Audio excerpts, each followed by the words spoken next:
Razor wire and stacked shipping containers have turned the Rio Grande in Eagle Pass into a fortress, a show of force meant to keep migrants out and to show Texas is in charge. But now, one Texas lawmaker is asking, has it gone too far? And from the border to the courtroom, what happens when immigration enforcement, national security, and constitutional law collide? As the National Guard deploys on U.S. soil, many are asking, are we protecting our borders or redefining the role of the military at home? And Texas is at the center of it all: power, policy, and the fight over who controls America's southern line. I'm Yami Virgin with Sinclair Broadcasting, and this is another edition of Immigration Crisis, the fight for the southern border. Our guest this week is Professor Jeffrey Korn from Texas Tech. I'm a retired U.S. Army Lieutenant Colonel. I spent 17 years as a military lawyer, 6 years as a military intelligence officer before that. How exactly does the National Guard, does the military decide where to be deployed to, especially with the protests going on tomorrow? Right now, they're saying they're going to be deployed in Austin. They haven't said San Antonio. How do they decide? Well, normally that's coordinated with the governor's office and the director of public safety or local law enforcement agencies that need assistance. If it's a preventive deployment, in other words, pre-positioning forces in case something gets out of hand, then that would be coordinated through the governor's office, through the advocate general, who is the commanding general of the Texas National Guard.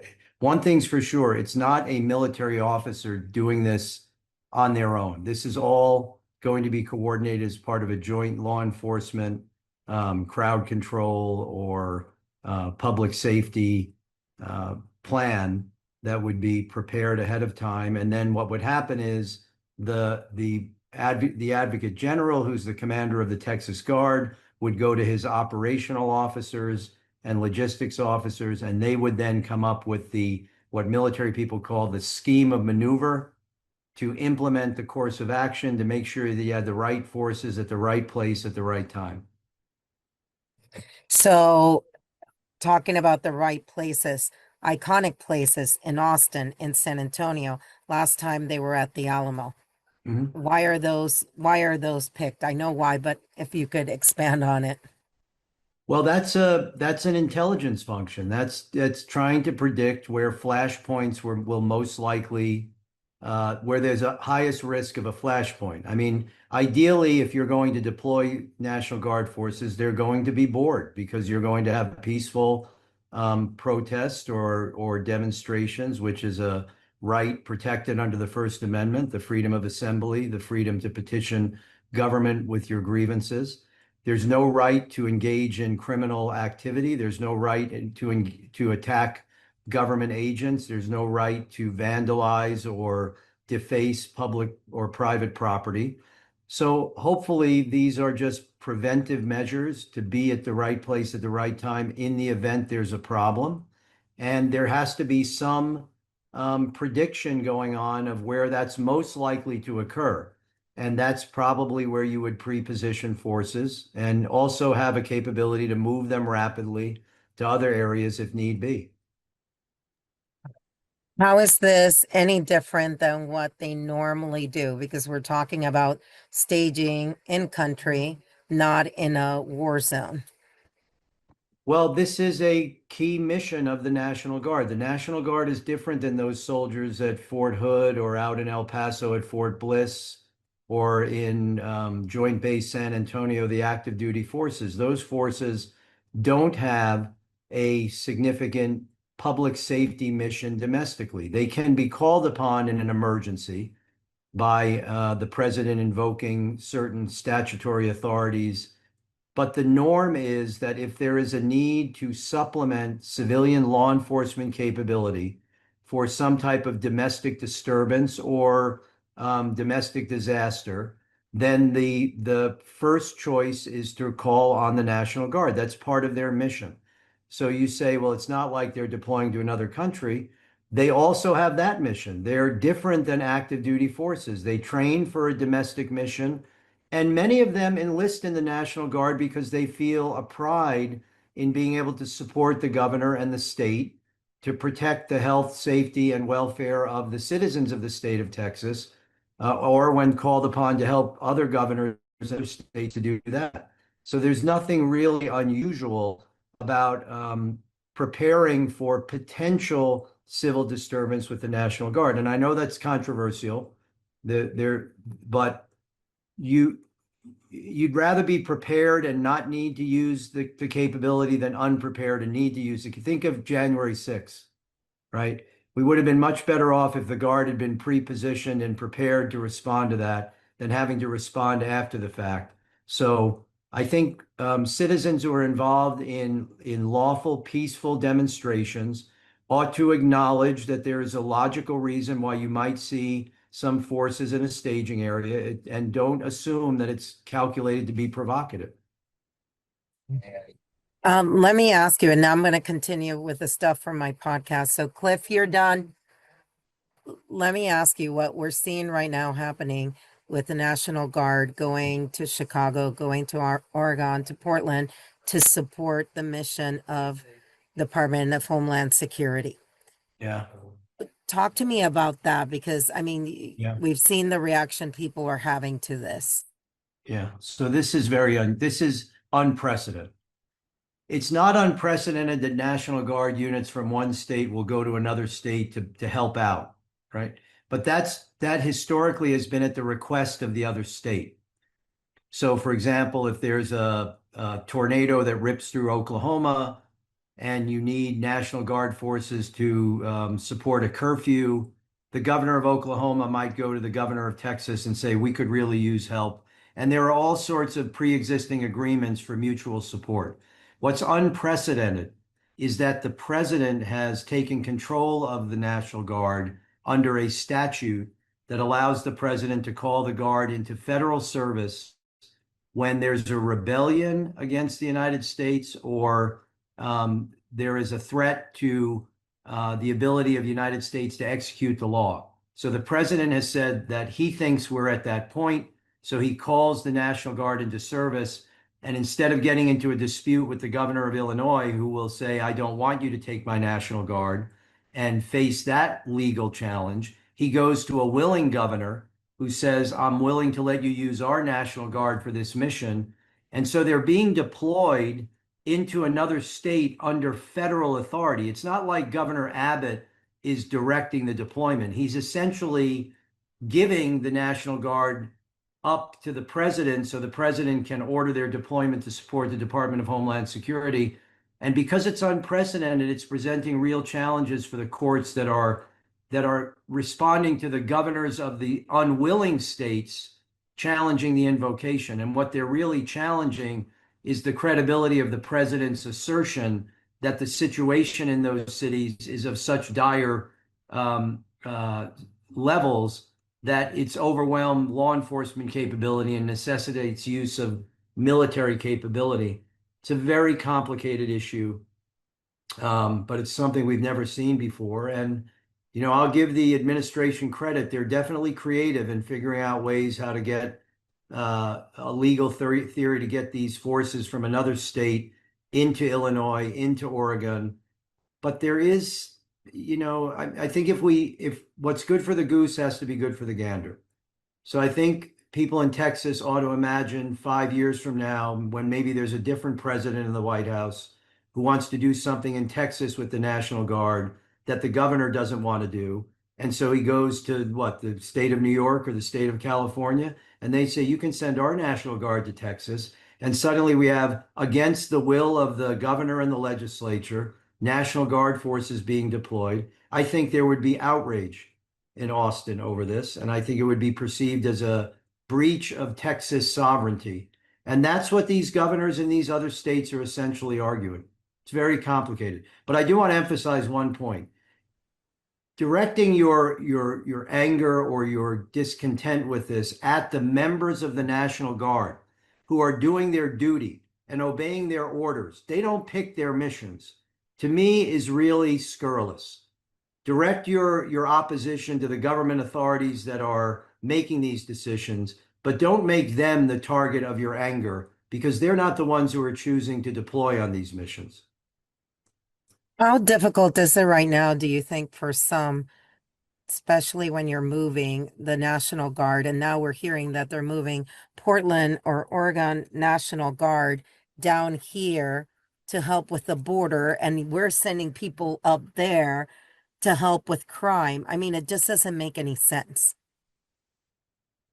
Well, the decisions to send the decision to send Texas Guard to Illinois and California Guard to Oregon makes a lot of sense when you recognize that the president was blocked in federalizing the National Guard of those states by judicial decisions.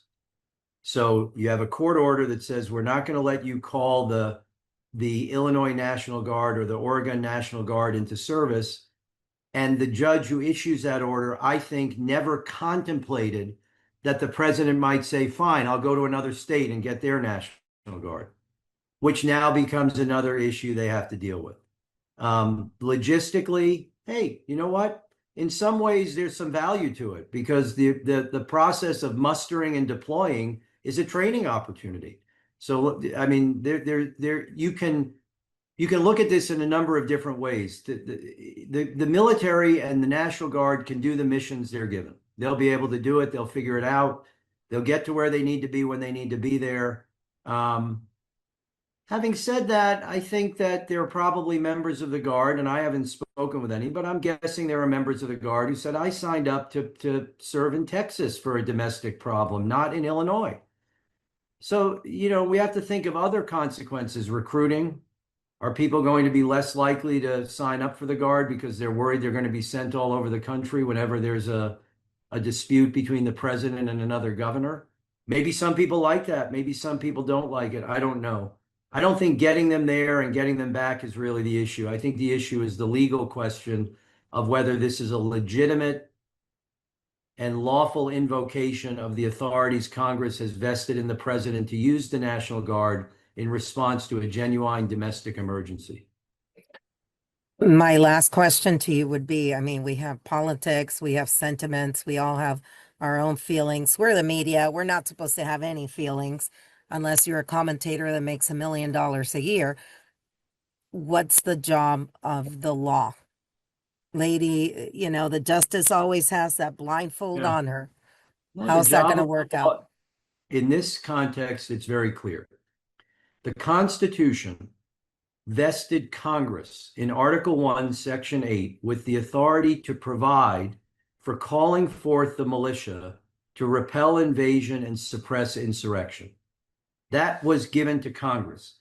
Congress has exercised that authority by enacting federal laws that delegate to the president the authority to call the National Guard into federal service in response to an invasion or a rebellion or a disorder that disables the ability to enforce federal law. That's the authority the president is invoking.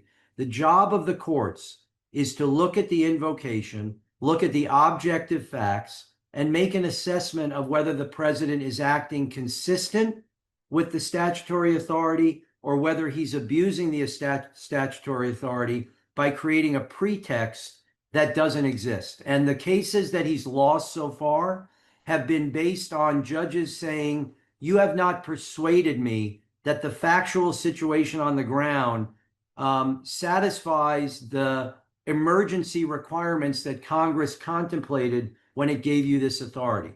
I don't know if those cases are going to stand up on appeal, because when Congress delegates, when Congress says you can respond to a threat that endangers the implementation of federal law, they're giving the president broad discretion to decide what that looks like. And I think the appellate courts might say, look, if Congress thinks the president is being overzealous in the use of this authority, there's a simple solution. Congress amends the law. Congress puts more checks into the law itself.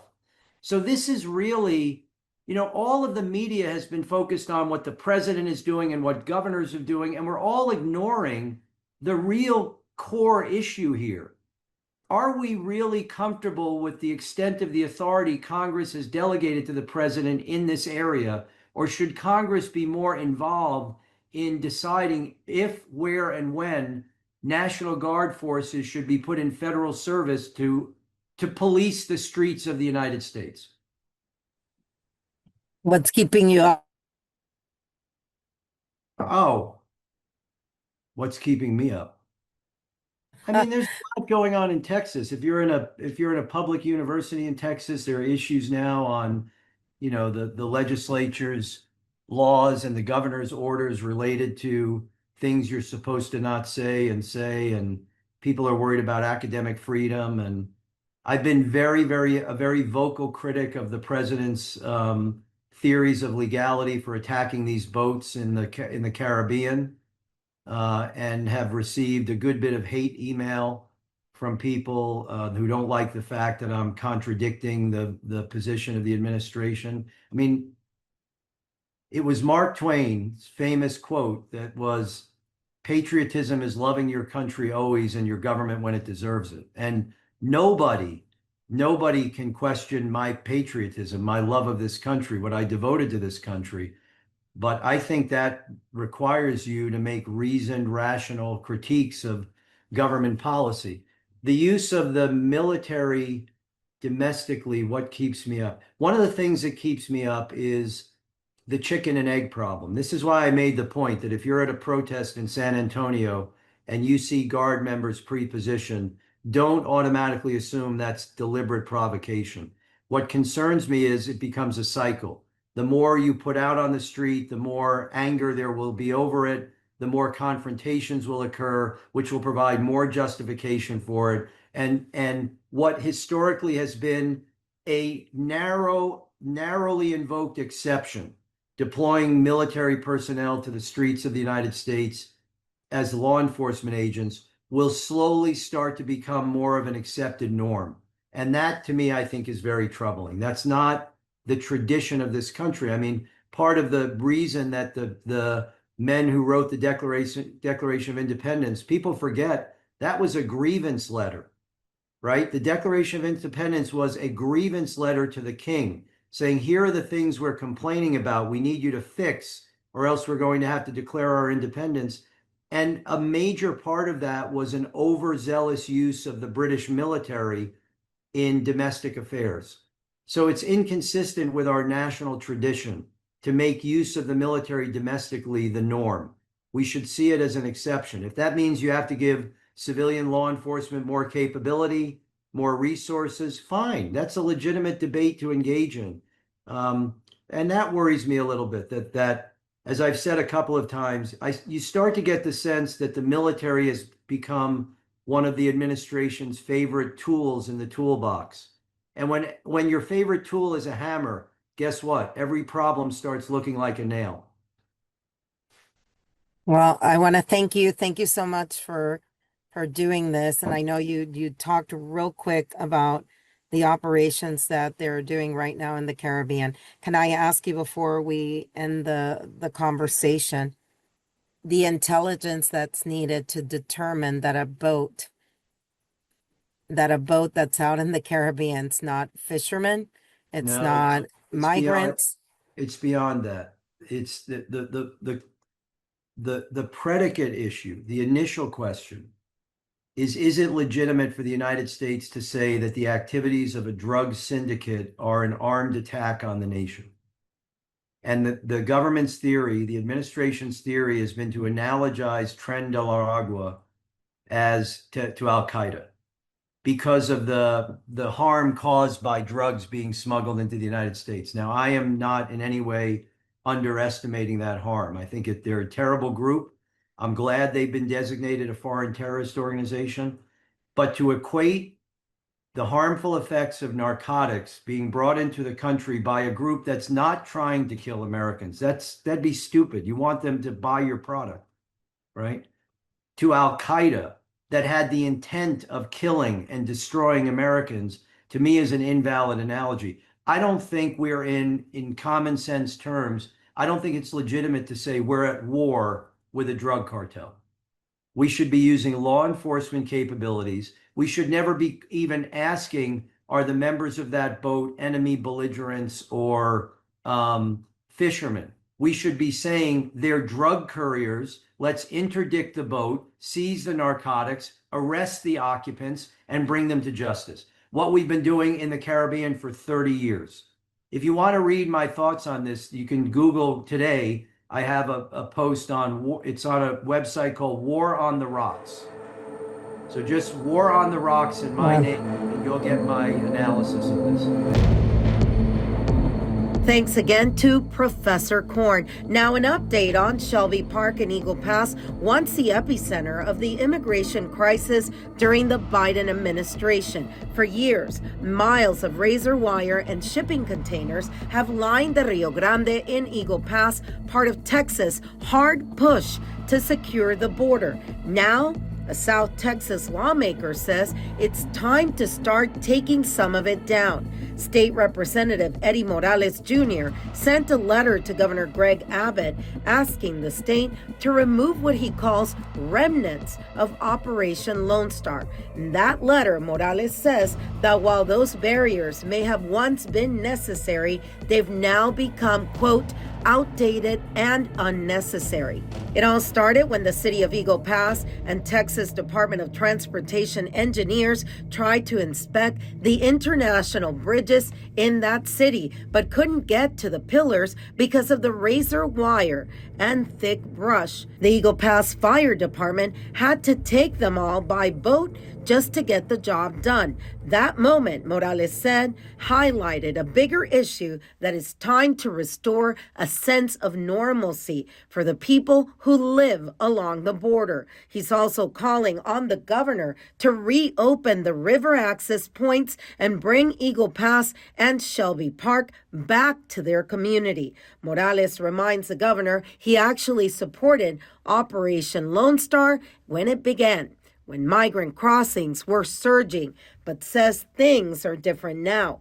Crossings have dropped and state resources are increasingly being used to support federal agents rather than build new barriers. Our colleague Jordan Elder reached out to the governor's office. They made it clear they are not backing away from their border strategy.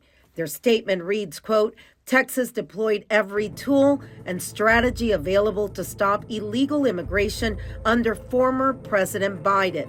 Thanks to these strategies and President Trump's decisive leadership to close the border, illegal crossings are at a record low. Texas will not relent in its mission to secure the border and protect Texans and Americans, end quote. That's all for this week's segment of Immigration Crisis, the Fight for the Southern Border. I'm Yami Virgin in San Antonio, Texas, for Sinclair Broadcasting, where we continue to be the eyes and ears of the southern border. Until next time.